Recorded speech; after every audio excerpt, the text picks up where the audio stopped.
Dizem que elas são todas iguais, mas claro, a sua é a melhor do mundo. Elas são um assunto que preenche as sessões de análise e desabafos entre irmãos. São quase sempre perfeitas aos olhos da criança, mas nem tanto sobre o olhar do adolescente. Quem não tem, acaba encontrando uma para chamar de sua. Hoje a gente vai conversar sobre mães, essas figuras peculiares que cuidam, criam, aborrecem, envaidecem e sempre ocupam um espaço importante na construção de cada um de nós. Comigo no estúdio, o Renato Farias, ator e apresentador do Canal Saúde, Maria Tereza Maldonado, psicóloga com 38 livros publicados sobre relações familiares, e Gleide Guimarães, pesquisadora da Fiocruz com 5 filhos. Gente, primeiro, muito obrigada pela presença de vocês aqui com a gente no estúdio. E vamos começar falando dessas figuras lendárias, imprescindíveis, enfim, essa representação que são as mães na vida da gente. Queria começar com você, Maria Tereza. O que representa a mãe na vida de um indivíduo? Bom, eu sou mãe, né, de uma filha e de um filho, e acho que a maternidade é uma experiência muito transformadora. Quando a gente está na gravidez, a gente está tecendo literalmente uma pessoa. E a gente faz o melhor que a gente pode da nossa maneira de ser para aquela pessoa florescer, né? Então, acho que a mãe é uma pessoa muito central na vida de todos nós. E ajuda realmente na construção desse ser. Agora, quando ela fala em tecer uma outra pessoa, a mãe também está se tecendo ali em cada filho. Você tem 5 filhos e com certeza cada um cultivou em você alguma mudança, Gleide? Com certeza. Eu tive o primeiro com 17 anos e 6 anos depois tive uma filha, 6 anos depois o outro filho e 10 anos depois desse tive um quando eu já estava com 40 anos e 2 anos depois, com 42 anos, tive minha última filha. Usando tecer, eu diria que eu tenho uma coxa de retalhos, porque eu tenho cada filho uma cor, um ponto, uma nuance, eles são totalmente diferentes, o que nos faz também sermos diferentes em relação a eles. A gente continua sendo a mãe, mas eu tenho que ser uma mãe para cada um deles, porque eles são diferentes, né? Hoje meu filho tem 38 anos, a minha filha tem 32 anos, e os dois, um eu perdi com 5 anos, e os outros dois têm 16 e 13 anos. Totalmente diferente entre si. E você teve cada um deles numa fase absolutamente diferente da sua vida e com certeza isso impacta também. Agora, antes disso, Renato, você além de ser ator, que eu acredito que traga em si uma carga muito importante nessa relação mãe-filho e toda essa representação, você também fez um trabalho com a sua companhia de teatro sobre a mãe. Fala um pouquinho disso pra gente. Um trabalho chamado Mães, justamente por isso. A companhia está fazendo 10 anos e a gente se debruçou sobre quem homenagear. Companhia de Teatro Íntimo. Companhia de Teatro Íntimo, o nome já traz também, né? Nos 10 anos, a gente achou que elas deveriam ser as homenageadas, né? Porque além do fato mais óbvio, que graças a elas nós estávamos ali, a gente também entendeu que era muito importante olhar para elas de uma outra forma, para que essa companhia tivesse pelo menos mais 10 anos de vida tranquila. E vieram 13 mães trabalhar conosco durante o final de semana aqui no Rio. Então, foi um trabalho que, sem dúvida, mexeu profundamente, tanto com os filhos quanto com as mães. Porque essa representação, para a gente, com o trabalho que a gente fez também de constelação familiar, era a própria vida. Todos nós estávamos olhando para a própria vida. E isso mexe. É isso mesmo, Maria Claro, Tereza? mexe profundamente, né? A gente trabalha com o conceito também de família grávida. Porque, embora a gravidez aconteça no corpo da mulher, a experiência da paternidade, a experiência de ser avô e avó, tudo isso é muito transformador. A gente vai se gestando também. Nasce um pai, uma mãe e uma criança, e Claro. uma avó. E o que a família, Lei estava né? falando, que cada filho é uma relação específica, ele vem num momento específico da vida da gente. Então, essa história de, eu criei todos os filhos da mesma maneira, isso é um mito. Porque nós não somos exatamente as mesmas pessoas, né? Na medida que a vida vai passando, nós estamos sempre nos fazendo e nos refazendo. Até pela neurociência hoje a gente já está falando sobre isso, né? As conexões neurais se fazem, se refazem durante toda a vida. Tem cada relação, a gente também vai se construindo.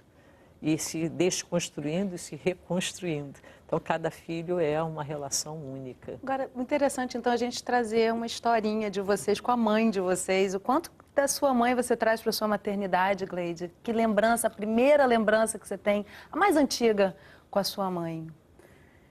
Eu lembro da dedicação da minha mãe, assim, uma dedicação bastante prejudicada, porque eu estava doente, internada, eu tive tuberculose naqueles anos 60, né, da famosa tuberculose que assolava, e eu estava internada.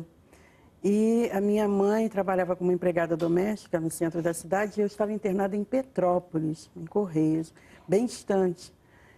E ela me visitava quando ela podia, né? Ela não tinha condições de ir toda semana. E havia no dia em que eu fiz uma festividade, participei de uma festividade nesse hospital, ela saiu, ela tinha que levar o meu sapatinho e ela tinha que chegar numa determinada hora para que eu pudesse calçar o sapato e me apresentar.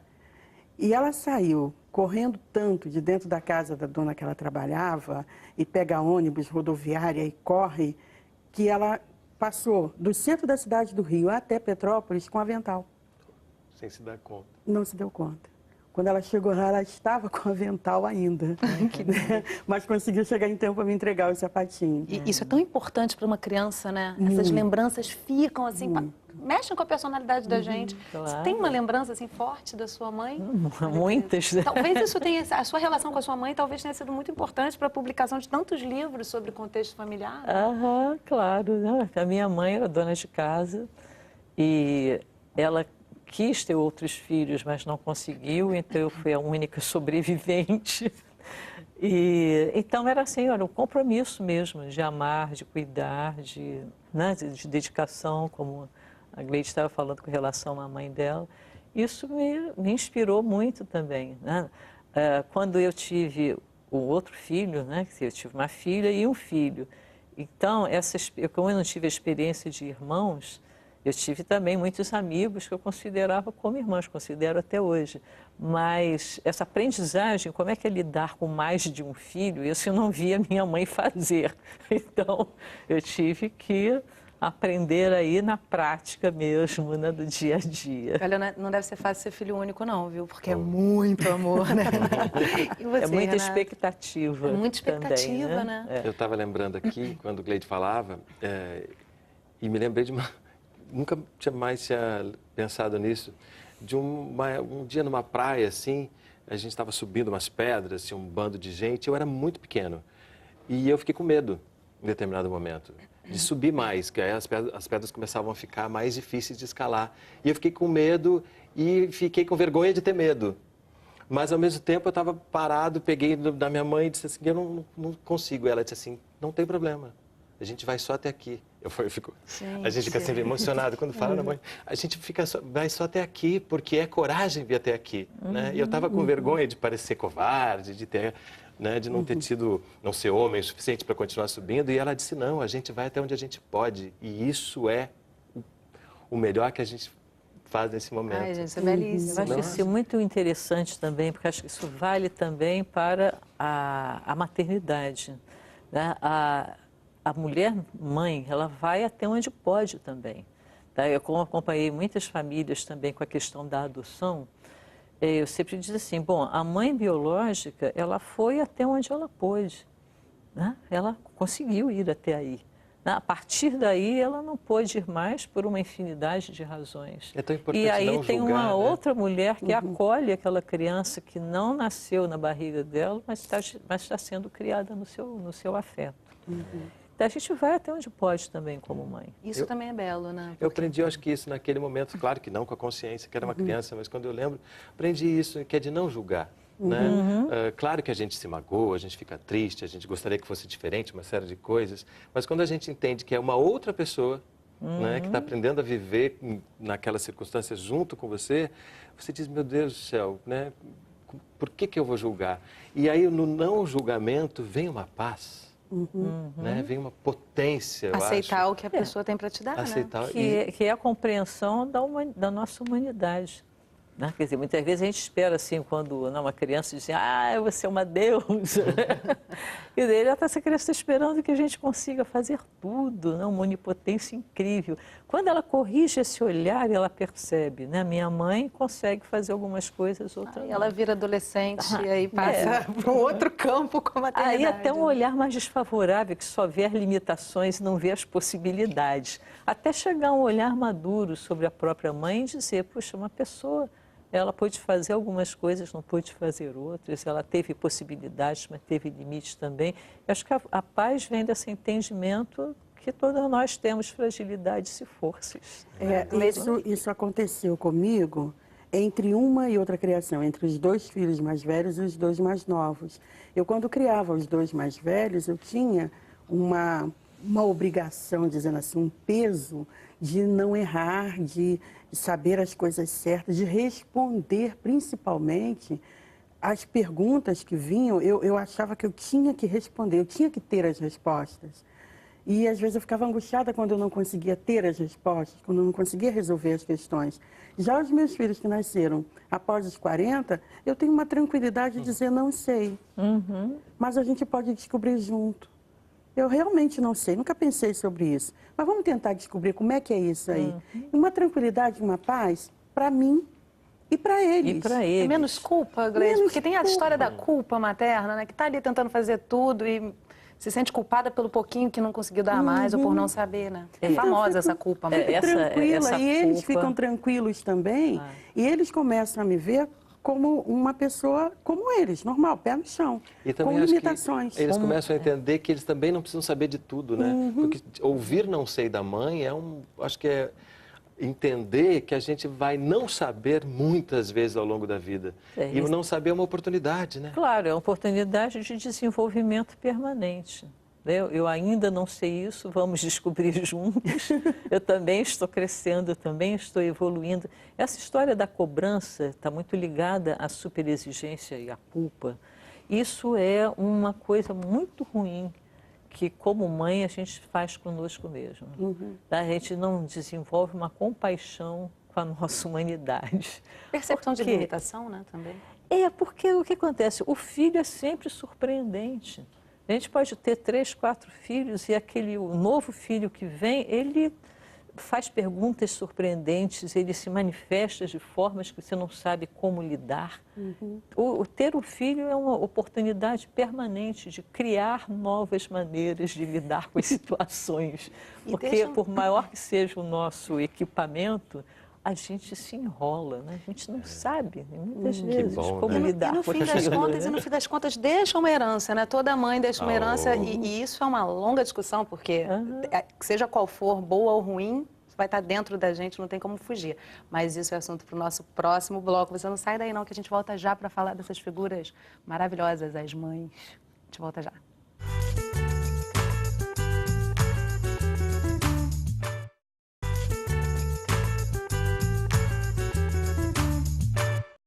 Estamos de volta conversando sobre mães. Comigo no estúdio, a Gleide, o Renato Farias e a Maria Tereza. Bom, a gente terminou o bloco anterior falando um pouco sobre essa herança que as mães deixam para a gente em vida e depois que partem, mas enfim. Queria saber de você, Renato, eu vejo assim que os atores trazem consigo essa carga emocional. O quanto disso é transmitida por essa herança maternal ou pela falta dela? A gente entendeu, fazendo esse trabalho, que muito mais do que a gente imagina. Tem até uma frase do Jung, que infelizmente eu não trouxe, mas a gente fechou o trabalho dizendo que ele fala da criação, da criatividade. E fala que a criatividade tem essa ligação com o inconsciente e ele vai desenvolvendo o raciocínio e termina, que vem, portanto, do plano das mães. E isso a gente foi percebendo ali, porque o intuito inicial de fazer esse trabalho era ver como que essas mães teriam ou não aberto mão da arte na vida delas por causa dos maridos, filhos, casamentos e famílias. E a gente chegou à conclusão que quase todas elas tinham. E aí, quando esse filho escolhe seguir com todas as dificuldades que tem, e que são menores do que a da geração delas, elas, de alguma maneira, conseguem ver a realização delas também. Por isso que, graças, todas elas nos apoiam, a ponto de fazer o trabalho junto conosco. E aí essa herança, que é emocional, que é genética, vem delas, vem das mães delas, dos pais das mães delas. E quando você vai olhando para trás, você vê que é muita gente que vem doando vida, que vem doando emoção, que vem... E a gente, como artista, tem uma possibilidade de transformar isso numa criatividade, num espetáculo. E até nessas emoções que a gente tem menos vergonha de expressar. E eu não tenho a menor dúvida que isso se deve a uma relação com as mães, sejam elas como forem. Pode ser, às vezes, até uma mãe mais dura, aparentemente, mas tem uma emoção sempre por trás. E eu acho que é fundamental você fazer as pazes com ela para poder ter uma criação mais fluida, mais prazerosa, mais rica. Tem essa contextualização de mãe meio Deus, assim, a gente ouviu o Renato falar das mães e tal, fica uma coisa assim, são mulheres, assim, que ocupam um grande espaço na vida das pessoas, né? Porque, assim, elas gestam e geram, né? A gente sai pelo corpo da mãe, né? Então, isso já é, por si só, né? A nossa primeira... Hoje, como a gente sabe muita coisa da neurociência, dessa tecelagem das pessoas, hoje a gente trabalha com o conceito de que o útero é a nossa primeira sala de aula, né? E o útero é o berço da vida. Então, ser gestado no corpo da mulher, sair pelo corpo dessa mulher, isso por si só já é uma experiência muito impactante. E é que essa percepção também, né, dessa ancestralidade, que nós fazemos parte de uma enorme teia da vida. Muitas sutilezas, não só da teia da vida dos humanos, mas de todas as outras espécies, de todas as outras coisas que compõem o nosso planeta. Então, esse respeito pela vida, essa reverência pela vida, acho que está na nossa raiz, né, com a nossa mãe, mas está na Mãe Terra, né, no planeta como um ser vivo também que gerou a todas, nos gerou a todos. Então, são imagens arquetípicas. Cleide, quando você olha os seus 5 filhos, assim, o que você vê de herança sua em comum em todos eles? É engraçado, eu não me preocupo muito, nunca me preocupei muito em me ver neles, porque me encanta vê-los como eles são e me encanta vê-los como eles são diferentes entre si. Essa diversidade de comportamento, de temperamento, de gostos. E aí eu ainda não me deparei para me ver neles. Eu gosto muito de vê-los, de olhar para eles e ver como eles são e me ver como eu devo lidar com cada um. A minha preocupação maior é essa, né? É difícil se ver no outro, né? Eu consigo fazer isso com a minha mãe. O outro dia eu estava indo da minha casa para a casa da minha mãe e eu olhei na sombra, no chão, e eu vi que eu estava andando e fazendo gestos iguais aos da minha mãe. Eu olhei assim, caramba, é a minha mãe que está ali. Eu me vi olha, nela. Cleide, não é só você não. A gente foi para uma rua no centro da cidade aqui no Rio, a gente ouviu vários filhos que têm uma percepção parecida. Vamos assistir. Quando você lembra da sua mãe, o que vem na sua cabeça primeiro? Tudo. Que ela sempre me levou ao teatro, desde criança, desde que eu me conheço por gente. Pô, saudade, né, cara? Imagina você crescer sem coceira de mãe, sem abraço. Na hora da dificuldade é ela que está comigo, sempre. E a comida dela é maravilhosa. Não, minha mãe tinha várias características ruins. Ela, enquanto as outras crianças comiam porcaria, batata frita, vendo televisão, a gente era obrigado a comer arroz, feijão, salada, bife. O que eu não gosto da minha mãe, às vezes, é quando ela fica muito nervosa e fala um monte de besteira. Ela reclama muito o tempo todo. É isso que eu não gosto. Às vezes ela pega no pé. De longe mesmo ela fica pegando no pé o tempo todo. Fala alto, se irrita à toa, dá fora em qualquer um que mexer com ela. É um monte de coisa. Você tem ciúmes da sua mãe? Você acha que sua mãe tem que namorar? Como é que você lida com isso? Conta pra gente. Eu sou muito ciumenta mesmo com a minha mãe. Pode namorar sim, ué. Com certeza. Todo ser humano tem direito de ser feliz. Não só porque é mãe, né? Todo ser humano tem direito de ser feliz. Lógico que pode. Se eu posso, ela também pode. Tenho mais ciúme dela do que do meu noivo. Eu reclamo muito que ela fica reclamando das coisas. E eu sou assim no meu trabalho também, toda hora reclamando. E toda hora as pessoas falam, tá parecendo Dona Lilia, tá igualzinha a Dona Lilia. Rapaz, eu sou um clone dela. Eu prefiro ser filha, porque assim eu aprendi a ser mãe. Lindo. Nossa, isso dá Acontece coisa mesmo, aí, né? né? Que coisa linda. Uma coisa que eu acho interessante é essa questão do ciúme da mãe, né? Os homens, principalmente, às vezes têm ciúme da mãe com um novo namorado, Renato. Como é que Não. você vê isso? Não pergunto por você, que eu acredito que talvez não tenha, mas existe essa essência de não, mãe, ninguém toca na minha mãe? É que aí a gente vai entrar naquele lugar da minha mãe, que é a melhor de todas, né? Da minha mãe, que é a perfeita. Porque eu sempre tive tanta segurança e tanta certeza do amor dela por mim, que eu acredito que eu talvez tenha tido ciúmes dela com meu pai quando eu era pequeno. Talvez não, eu tive. Né? Porque aí realmente ela estava me dividindo com ele. Oxe, né? Agora, depois que eu fui crescendo e fui percebendo que esse amor era incondicional, apesar de todas as questões que podem, né, que passam pelo que foi dito ali, eu nunca mais senti ciúmes, pelo contrário. Né, e acredito que isso me deu uma certa segurança de estar no mundo. Claro que a gente é inseguro toda hora, fica nervoso por estar aqui, mas tem uma coisa minha que é um terreno firme. E eu acredito esse terreno firme a essa segurança do amor da minha mãe. Mesmo ela não estando aqui, ela está aqui. E eu acho que isso Ela está dentro de você, é para né? sempre. Ela está dentro e ela está atrás. A gente aprendeu nesse trabalho que a gente fez de constelação familiar, de que como ela veio antes, e antes dela vieram outras e outras pessoas, eu posso olhar para frente com a tranquilidade, com a segurança que ela está atrás de mim, me amparando. E isso é poderoso. Isso é muito poderoso. Aí não precisa ter ciúme. Está tranquila, tem um pedacinho dela dentro de você, sem dúvida, né? É que esse amor tem várias faces, né? Ele pode ser dividido entre várias pessoas, mas ele continua inteiro para cada uma dessas pessoas, né? Amor é isso, né? Ele não esgota, né? Ele pode ser plural. Teus meninos têm esse entendimento, Gleide? Meu filho teve um certo atrito quando eu e o pai dele nos separamos.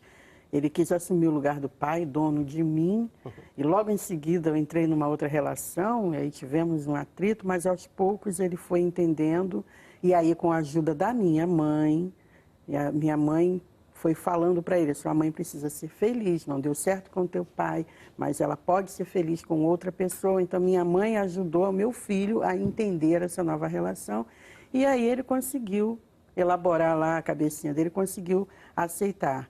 Minha filha também entrou numa de me proteger, ela é muito protetora, ela é ciumenta, mas ela consegue entender que essa minha maternidade não é só para ela.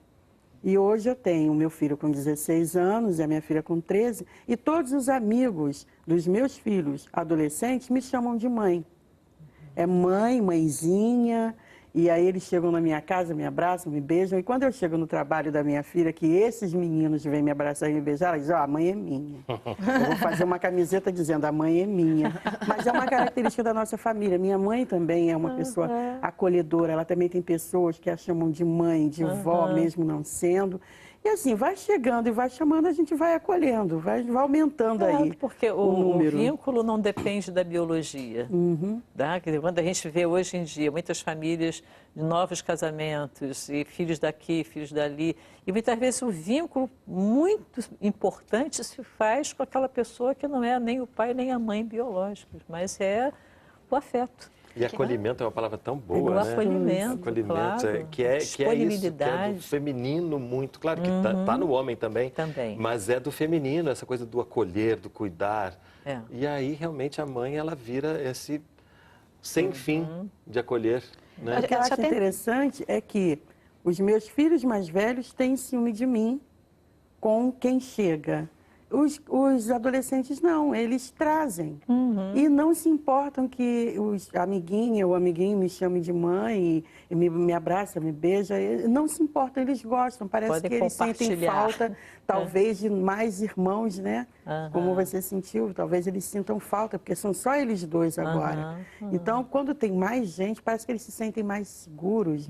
E não tem essa coisa de, não, é minha mãe, não tem. Eu acho interessante trazer uma frase aqui conhecida em alguns meios, que é: os pais existem para salvar os filhos das mães e as mães dos filhos. Eu acho que as outras relações estão aí para a gente não trazer tanta carga para essa pessoa, para esse ser humano que também precisa dessa troca, mas é individual, é independente, né? Eu acho que a verdadeira mãe, ela traz para o filho essa concepção que o Renato trouxe de independência, de saber que ela está dentro da gente, né?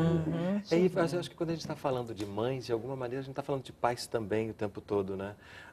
Porque existe uma coisa nessa relação, nesse olhar para eles, né? Esses são maiores, a gente quando é criança, eles são tão grandes. E que, de acordo com os papéis que cada família vai tomando, eu acredito que isso tudo vai se misturando. Alguns têm pais mais amorosos, alguns têm mães menos afetivas, mas é esses arranjos que vão fazendo a gente se conformar. Vão criando o nosso DNA construtivo, construído. Porque há pais que poderiam ser chamados de mães com a maior tranquilidade do mundo, né? O afeto Sim, é do no humano, sentido né? de são também acolhedores, cuidadores, afetivos, protetores. Né? E quanto, né, se a gente está cercado de pessoas assim, melhor ainda, né? E aí eu acho maravilhoso que já é tema para um outro programa, né? Porque existem essas figuras imprescindíveis também, que são os pais, mães. Gente, muito obrigada pela presença de vocês aqui com a gente no estúdio. Já acabou. Lindo ouvir vocês, já acabou muito rapidinho. Muito mas bom. as mães merecem uma vida de trocas e afetividades, porque rende muita paixão mesmo. Muito obrigada pela presença de vocês. Obrigada também. E obrigada a você que assistiu o programa em um dos nossos canais parceiros ou pela internet. Quer falar da sua mãe pra gente? Então compartilha essa experiência na nossa fanpage ou escreve sugerindo um tema importante para você e a sua família. Eu espero você no próximo programa. Até lá!